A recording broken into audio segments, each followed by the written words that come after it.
এই একটা পাপ যদি কেউ না করে ইনশাআল্লাহ সে জান্নাতে যাবে। যতই পাপ করুক না কেন, জেনা করেছে, মদ খেয়েছে, মিথ্যা বলেছে, অনেক কিছু করেছে, কিন্তু শিরকের পাপ করে নাই, আল্লাহ তাকে মাফ করে দিবেন ইনশাআল্লাহ। বিশ্বাস করলেন না কথাটা? নবীজি বলেছেন এই উম্মতের যে কোনো ব্যক্তি যতই পাপ করুক না কেন আল্লাহ পাক সমস্ত পাপ মাফ করতে পারেন, কিন্তু শিরকের গুনাহ আল্লাহ পাক মাফ করবেন। তওবা করে যদি মারা না যায় মাফ করবেন। একটা এক্সাম্পল দিয়ে বোঝাচ্ছি তাহলে ক্লিয়ার হয়ে যাবে।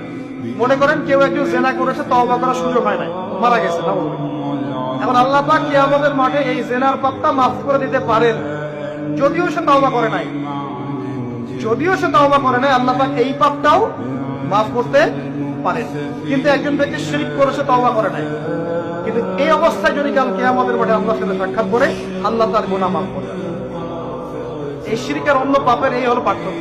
তাহলে সবচেয়ে কোন বিষয়টা থেকে আমাদের বেঁচে থাকা উচিত ভাই? শিরক কিও কেন, একটা বই পাওয়া যায়, কিনে নিবেন। কিতাবুত তাওহীদ একটা বই আছে, পড়ে নেবেন। কুরআন সুন্নাহর আলোকে বিশুদ্ধ আকীদার অনেক বই পাওয়া যায়।